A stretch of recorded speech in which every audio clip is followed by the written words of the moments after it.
Hello everyone, hope you're doing well. I thought we would have a look at some of the interface changes that are coming in for War Thunder in the next major update, and a lot of them are on the dev server. Not all of them though. They are bringing in the recycling mechanic, but unfortunately it isn't here yet, so I can't really show that. Hopefully when they update the dev server, they decide to add it in, but for now it isn't there. So bear with it, it'll get there eventually, just not right now. The major changes that they've done on this version of the dev server is actually on the profile side of things. So they're continuing to have this kind of idea where you just have a block in the middle and then the rest of it, there's just nothing there. My guess is eventually they'll fill it out, kind of like what they've done at the top here. But now, what you can actually do is you can pick a bunch of different options. They've added 4 new player profile showcases for you. So before you had these ones, right? So now you have vehicle collector. So vehicle collector shows how many vehicles you have in the game. And then also you can choose 1 to 3 vehicles that you can kind of display from each of the things. Also, the total number of vehicles purchased by country is also shown at the bottom. So more information, which is kind of cool. A lot of it was available in the old system, but at least, you know, you can kind of show it. Now, when it comes to what you can show, I mean, I suppose what people will do is they'll probably have a look at like things which are unique and interesting. So then you can kind of show off what you've collected in the past, but you are limited to only 3 that you can kind of show. The next one, which is available, is the Ace of Spades. Now, this is one I'm super happy to see. Basically, what this is to show how many vehicles that you have grinded out in each nation, and also how many spaded vehicles that you have too. So the way that this actually looks on the screen is like this.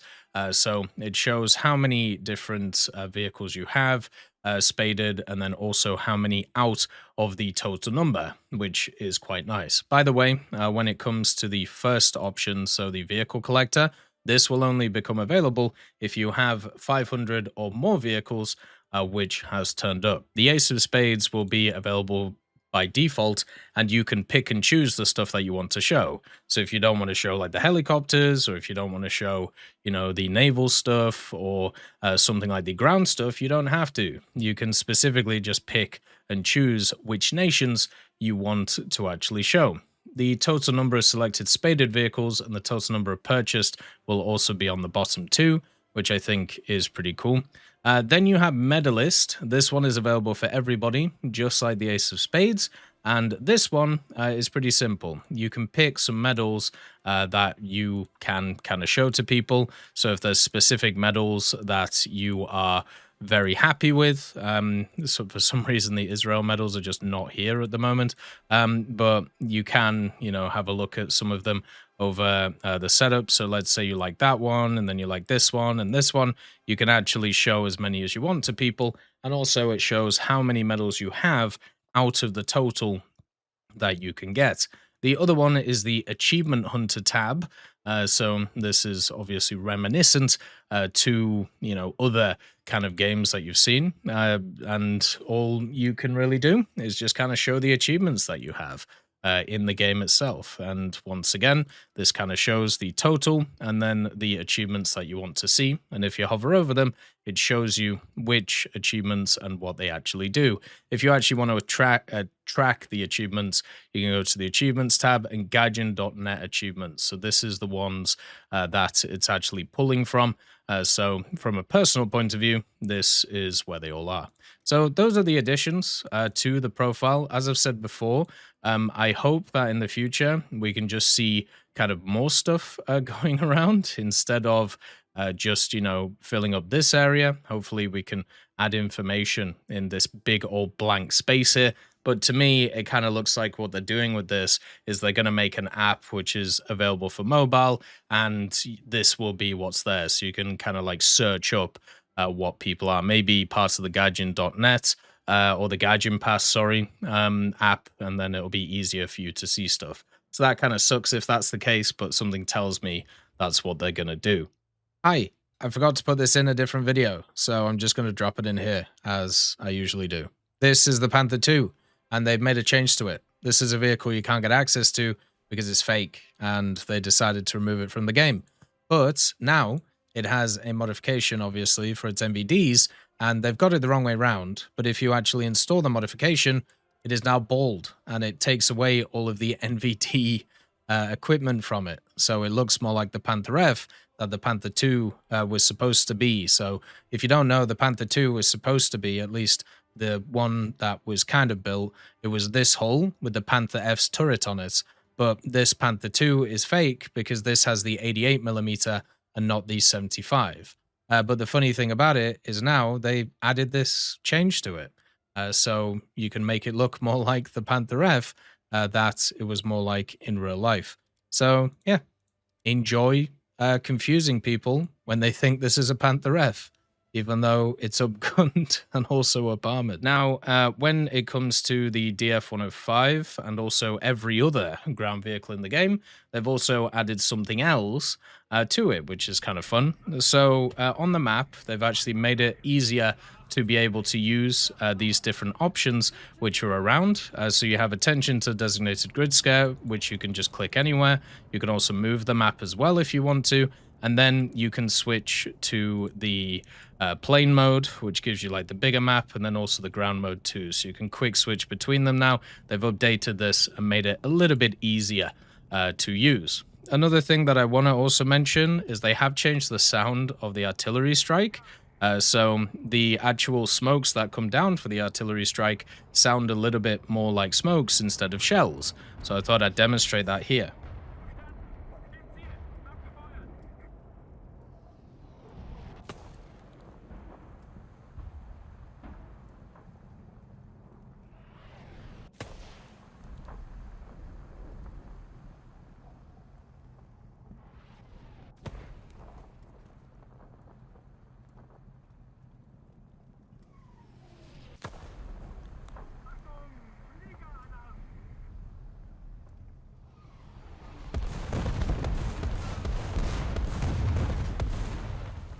So that's going to be the new sound for the kind of smoke markers, and then also the actual artillery strike. I think it's a lot nicer, actually.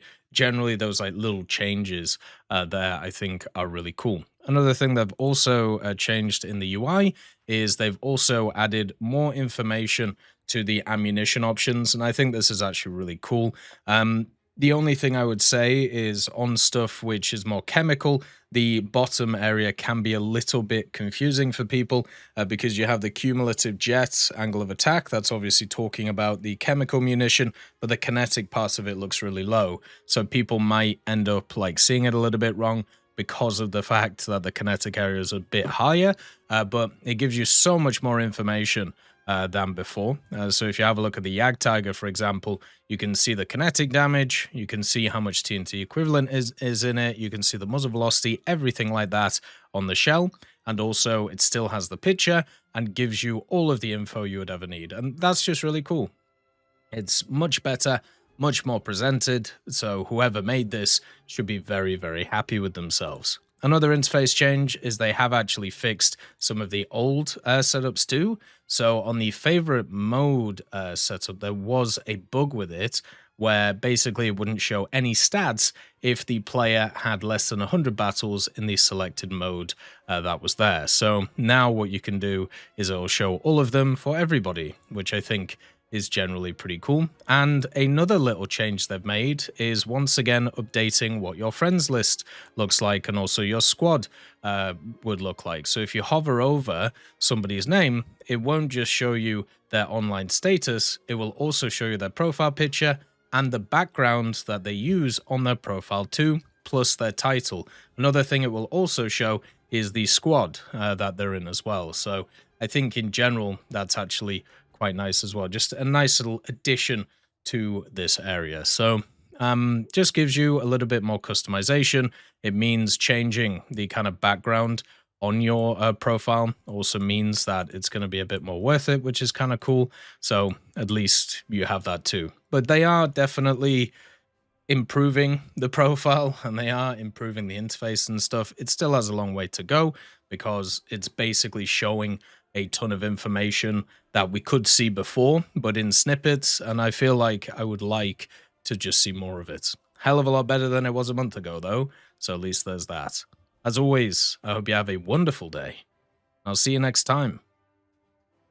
I'd just like to thank GMG Smiley, CD Beans, Chieftain Mike, EMN3 Galaxy, Tulio Pontecorvo, Brendan Quinn, Carrion Crow, Gus Irenicus, Pyman, Wartinder, Teddy, Daniel Stanton, Martinez, B. Young, Ozzy Panzer, Alan Hacker, Liam Shear, Opium Prime, Lafouche, Sem, Aslan, Uncle Bean, and Derek R.